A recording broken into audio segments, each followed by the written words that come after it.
and then I dreamed a monologue about a nervous guy. And I got up and wrote the rest of the monologue and did it on The Tonight Show. Don Knotts made America laugh for decades as the lovable Barney Fife. But what his daughter found in his private writings changed everything. Behind the famous smile was a childhood so violent it would haunt him forever. His own father held knives to his throat when he was just a toddler. He was secretly addicted to prescription drugs and couldn't get out of bed before major performances. His marriages crumbled under the weight of his hidden depression. The man who made everyone smile was hiding pain so deep, it nearly destroyed him. Don Knotts was born on July 21, 1924, in Morgantown, West Virginia. He was the youngest of 4 sons and arrived 14 years after his next oldest brother. His parents had just lost their farm a month earlier, forced into a rented boarding house after the Great Depression crushed them. Don later admitted he came into the world without much hope. His family was already worn down, financially broken, and emotionally drained. From the beginning, his arrival felt more like a burden than a blessing. Don's father, William Knotts, suffered from schizophrenia, heavy drinking, and a condition they used to call hysterical blindness. When Don was still a toddler, his father would fall into violent rages. He would shout threats, pin Don to the wall, and wave knives at him. Sometimes he even pressed blades to Don's throat.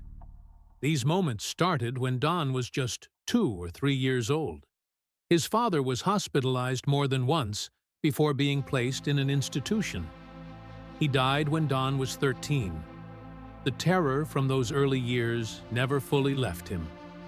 As an adult, Don struggled with anxiety and deep depression, always chasing safety he never knew as a child.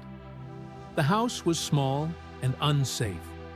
Don slept in the kitchen, and the path to the rest of the home passed right by the living room, where his father often lay on the couch. Late-night trips felt like a life-or-death game. If his father stirred, Don could be met with a knife or shouted threats. He lived in constant fear. His mother once asked if he remembered the time his father held a knife to his throat. He said nothing, but the memories were always there. Don grew pale, often sick, and afraid to move through his own house. His older brothers didn't offer protection. They were more than 10 years older and already trapped in alcoholism. Instead of helping Don, they teased him, picked on him, and left him feeling alone. One brother, nicknamed Shadow, played cruel jokes and died young, remembered only for his mischief. Don wasn't just scared. He felt unwanted. He had no safe space, not from his father, not from his brothers, and not even in his own mind. But even in that heavy sadness, Don found ways to escape. He started creating characters, making voices, and performing at a young age. He built a dummy named Danny and used it to entertain anyone who would listen. This gave him a small sense of power, a way to connect, and a place to hide. During World War II, he even performed with Danny for soldiers in the Pacific. But later, he admitted he hated the dummy. One day, after a show, he threw Danny overboard and said he was missing in action. That moment marked a turning point. Don wanted to perform as himself, not behind a puppet. He graduated from high school in 1942 and wasted no time. Just weeks after turning 18, he took a bus to New York City with Danny in hand. He believed he was ready for stardom, but the city didn't agree. His act fell flat. Casting agents weren't impressed. With little money and no job, he returned to Morgantown quietly. He cleaned chickens at a grocery store and tried to recover from the embarrassment. But even in defeat, he held on to the dream. In 1943, Don was drafted into the Army. He was 1 pound under the weight limit, but he signed a waiver and went anyway. He joined the Special Services Branch, where he performed for soldiers in a variety show called Stars and Gripes. He began with Danny, but soon realized ventriloquism wasn't his future. After encouragement from fellow performers, he gave it up completely and focused on comedy. He refined his nervous, twitchy character that would one day become his trademark. By the time he left the Army in 1946, he had earned several medals and found a voice that felt truly his. Back home, he enrolled at West Virginia University and threw himself into acting. The school didn't offer a drama major, so he studied English while performing in every play he could. He graduated in 1948. Around this time, he fell in love with Catherine Metz, the daughter of a Baptist minister. They married in 1947 in a small church in Wheeling. At the time, Don wasn't famous. The wedding barely made local news, but the marriage gave him strength. Catherine supported his wild dreams even when they had nothing. In 1949, Don borrowed $100 and took another chance on New York. This time, he had experience, military friends, and a wife who believed in him. It still wasn't easy. Rejection came often, but he landed a small radio role as Windy Wales on The Bobby Benson Show, playing a crackling old cowboy. The show ran for 6 years. From there, he picked up gigs in small clubs and soap operas. From 1953 to 1955, he played a deeply troubled young man on the soap opera Search for Tomorrow. The character was so damaged, he wouldn't speak to anyone except his sister. It was Don's only dramatic role, and strangely, he was brilliant at it.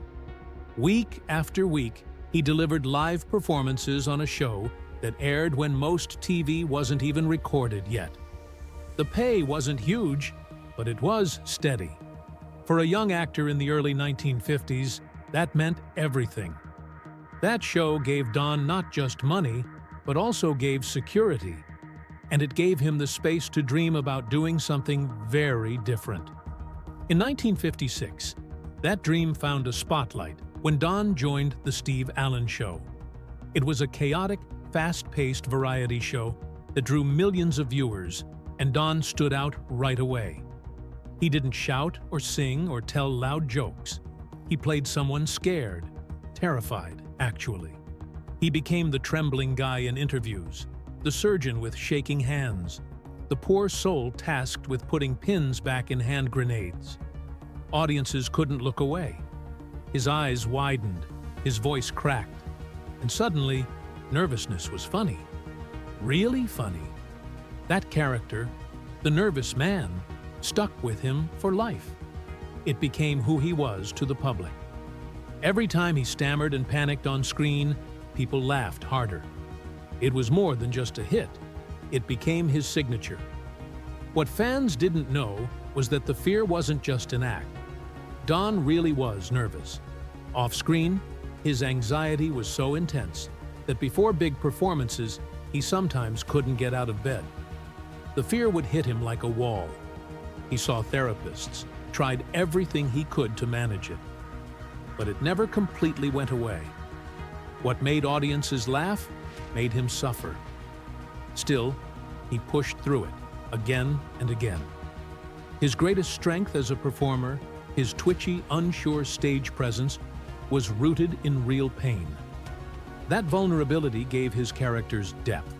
They weren't just silly, they were human. The biggest turning point came in 1955.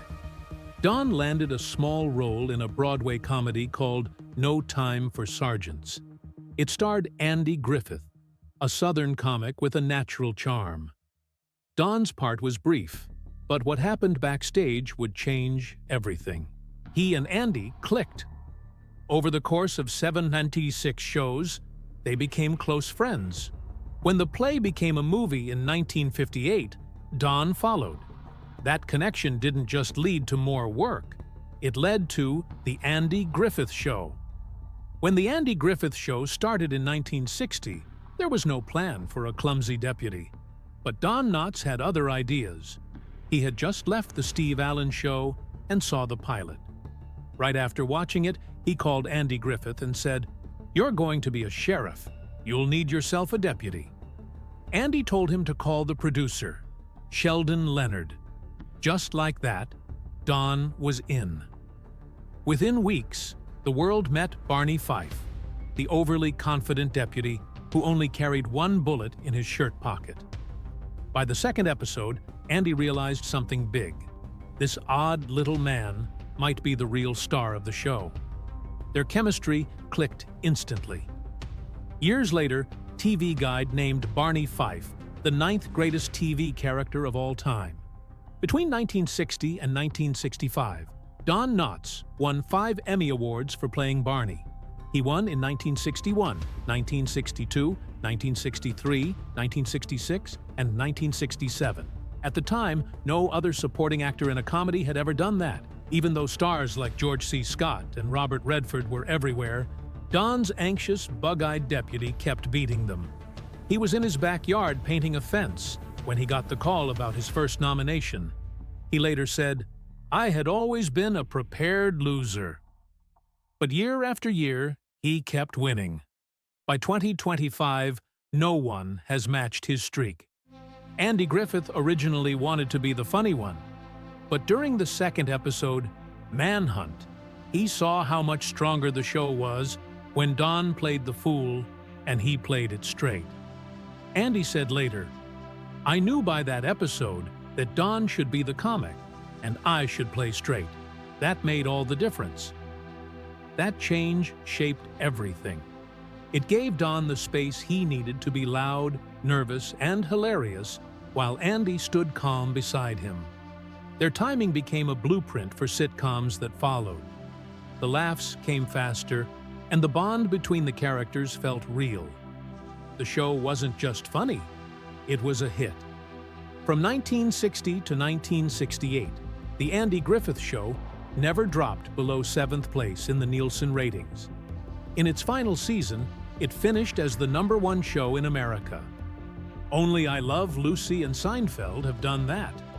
Barney wasn't just another side character. He became the face everyone loved. People connected with him so deeply that some fans even moved to Andy's hometown of Mount Airy, just to feel closer to the world of Mayberry. In 1998, 5 million Americans still watched the show every day. In North Carolina, Mayberry Days still brings fans together each year. Behind the scenes, though, Don's life was much harder. In the 1950s, even before Mayberry, doctors gave him medication for anxiety. He had panic attacks and constant health fears. That led to a quiet addiction to prescription drugs. At his worst, he couldn't even get out of bed for shows. He once took too many sleeping pills by accident. His personal life took the hit. His marriages and family suffered. But he fought back. After a health scare and a strong warning from his third wife, he quit the pills cold turkey. He also left The Andy Griffith Show in 1965. In doing that, he walked away from the role that helped cover up the fear he carried inside. Don didn't leave without a plan. He believed the show would end after season 5, so he signed a 5-picture deal with Universal Pictures. But then, Andy decided to keep going. By that point, it was too late. Don had committed. Fans didn't take the change well. Jerry Van Dyke tried to fill the gap, but nobody could replace Barney. Don came back in 1966 and 1967 for guest appearances, and he won 2 more Emmys for those. That brought his total to 5, still the record for a single supporting comedic role. Don's big movie break came in 1964 with The Incredible Mr. Limpet. It mixed animation and live action, with Don playing a shy man who turns into a fish and helps the Navy fight German submarines. Critics were unsure, but people loved it. Over time, it became a cult classic through TV reruns. Universal's Lew Wasserman was so impressed that he gave Don a long-term contract. That one film proved Don could sell tickets without Barney Fife. Starting in 1966, Don starred in a string of hit comedies for Universal. The Ghost in Mr. Chicken was made for $670,000 and quickly made 5 times that. Then came The Reluctant Astronaut in 1967, which brought in $1.5 million in 6 months, almost double its cost. He followed that with The Shakiest Gun in the West in 1968. These movies made Don more than just a funny guy from TV. He became a reliable box office draw. In 1975, he teamed up with Tim Conway for Disney's The Apple Dumpling Gang. The pair had perfect chemistry. Their goofy slapstick made families laugh, and the film did so well that Disney made a sequel 4 years later. Don's humor worked for all ages. Even outside Universal, he proved he could lead a hit. His movies helped Disney stay on top of family entertainment through the mid-1970s. By the late 1960s, Don Knotts wasn't just a TV star, he was one of the most famous faces in America. Magazines wanted interviews, studios wanted his signature. At one point, he was among the highest-paid comedy actors in the country. If you added up the money his films made over time, they brought in more than $500 million worldwide. Don Knotts was no longer just Barney Fife. His nervous charm could carry an entire film. His name alone could bring people to the theater, especially in the Midwest and the South. Studios fought to cast him. They knew what he brought. Don Knotts married his college sweetheart, Catherine Metz, in 1947. At that time, he was unknown, broke, and still trying to figure out where life would take him. For 17 years, Catherine stood by his side as he slowly made his way into show business. But just when everything finally clicked for him on The Andy Griffith Show, everything at home began to fall apart. In 1961, Don won his first Emmy. By 1964, the marriage was over. He had become one of the most recognizable faces on television, but the success came with a cost. He was now raising their 2 children, Thomas and Karen, while dealing with the non-stop demands of fame. Karen was only 10 at the time. Behind the smiles on TV, the reality was far from joyful. The marriage cracked under the pressure, and Don's personal life never fully recovered. 10 years later, Don tried again. In 1974, he married Laura Lee Chuchna. She was also in show business, and for a brief moment, things looked steady. But that peace didn't last long. Don had always struggled with his nerves, but during this marriage, his depression and fear of illness became impossible to ignore. Some days, he would stay in bed, convinced he was dying, even though doctors couldn't find anything wrong. His daughter Karen later said that his moods could shift so suddenly. Even family didn't know who they'd be dealing with. Laura Lee did her best to support him, but life behind closed doors was draining. Don still had his public charm, but in private, his mind was often somewhere darker. Whispers around Hollywood hinted at his fragile state, though few knew how deeply it affected his marriage. Still, Laura Lee stuck with him during some of his most difficult years. Then came the diagnosis that changed everything. In 1979, Don was told he had macular degeneration. He was only 57. At the time, he was in the middle of a comeback, playing Ralph Furley on Three's Company. The timing couldn't have been worse. His eyesight was fading fast, and that terrified him. His eyes were part of his identity. Those wide, animated expressions were what made people laugh. Now he was afraid he'd never see his children's faces clearly again, or read a script without help. The fear consumed him. Laura Lee said he started talking about a bucket list, as if he were running out of time. He stopped going out. He avoided mirrors. He stayed in bed for days. It was like watching someone disappear right in front of you. From 1979 to 1983, the panic over losing his sight dominated everything. Don refused therapy. He pushed people away. The home filled with tension, and the arguments became routine.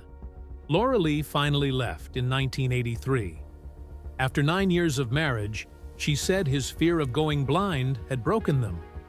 Even though surgery later helped restore some of his vision, it was too late to fix what had already been lost. The marriage had been worn down by years of anxiety and silence. It showed that even a man known for bringing joy to millions couldn't always hold on to peace in his own home. Oddly enough, the same show that overlapped with his health crisis also revived his career. Don joined Three's Company in 1979 when the Ropers left and a new character was needed. At 54, Don stepped back into the spotlight as Ralph Furley. He brought energy and absurdity to the show, with wild outfits and perfect comic timing. Younger audiences loved him, even if they didn't know his earlier work. After Suzanne Summers left in 1981, the writers gave more screen time to Don. He filled the gap effortlessly. By the time the show ended in 1984, he had once again become a central figure in a major TV hit. His role brought him into a new chapter, even as he battled vision loss behind the scenes. While the cameras rolled, Don smiled and delivered laughs. But off-camera, he was struggling more than anyone realized. Reading scripts took longer. He sometimes didn't recognize faces on set. In time, he had to give up driving. He kept most of this hidden, afraid of being labeled a liability. He once admitted to friends that he feared losing jobs if people found out. The truth was brutal. His eyesight was leaving him, and with it, parts of the career he'd worked decades to build.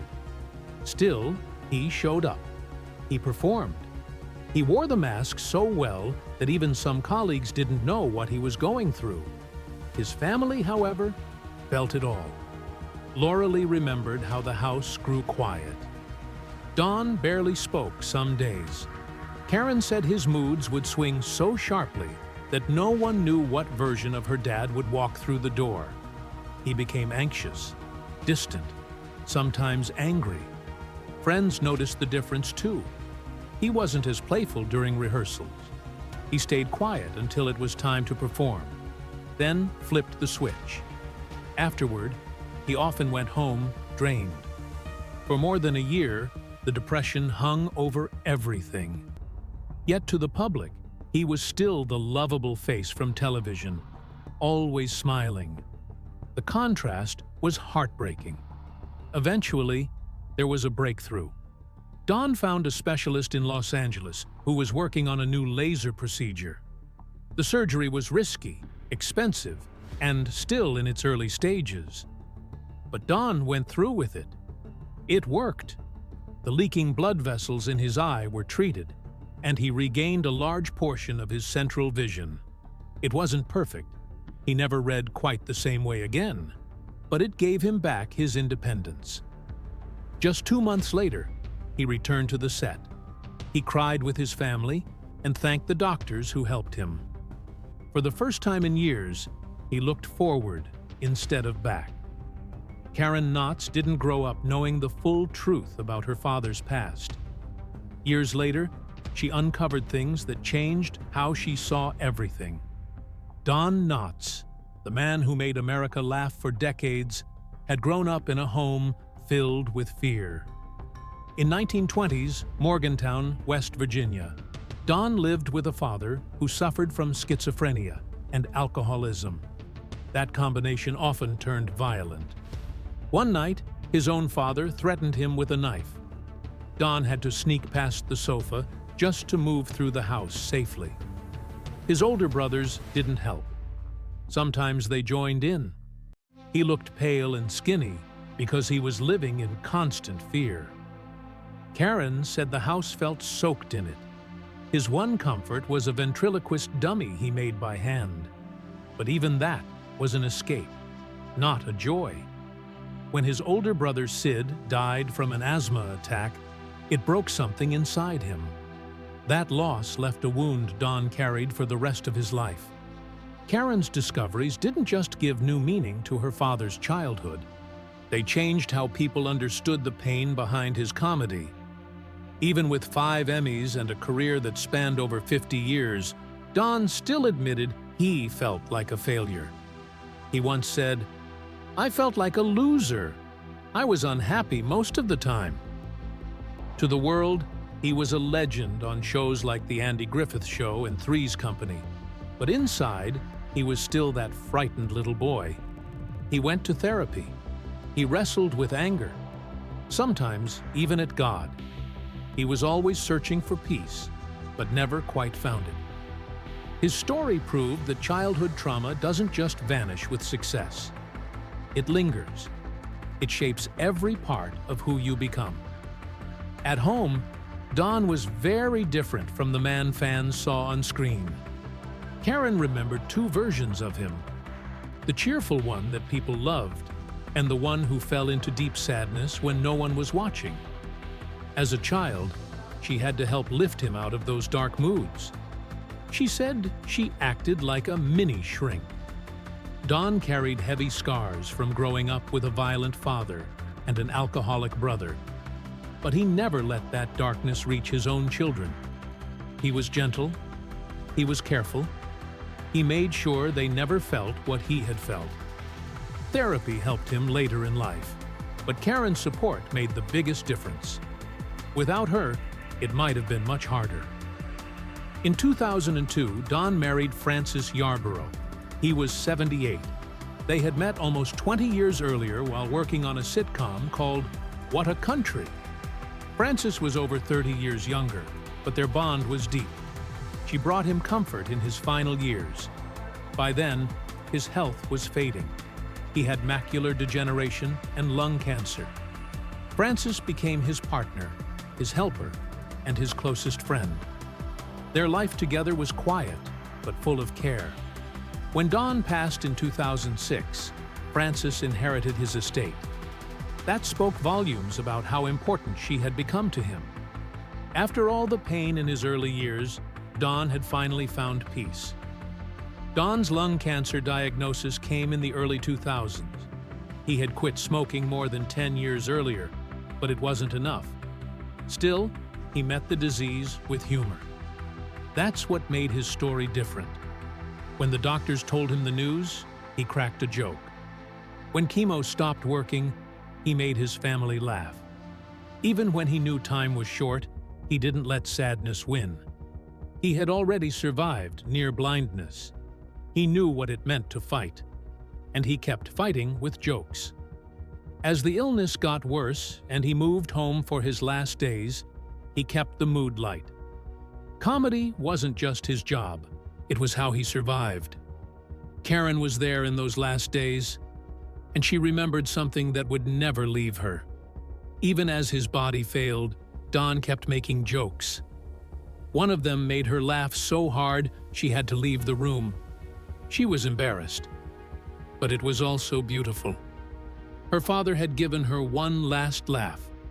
The hospital room faded away, and for just a moment, it felt like everything was okay. That was his gift. That was how he said goodbye. But Karen didn't hear his final joke. She had stepped out of the room. And when she came back, it was too late. She had missed it. Later, she said, "I should have just stood there and blasted out laughing." That moment stayed with her. It wasn't grief that haunted her. It was the chance she missed to laugh with him one last time. That memory became a lesson that even at the end, laughter is worth holding on to. That sometimes the best way to say goodbye is with a smile. Don Knotts died on February 24, 2006. He was 81. Lung cancer and respiratory complications took him, but not before he left the world exactly as he had lived in it. He was surrounded by family and friends, including Andy Griffith. Nurses remembered how he made them laugh, even at the very end. That's who he was. That's who he stayed. A man who could turn fear into humor, pain into performance.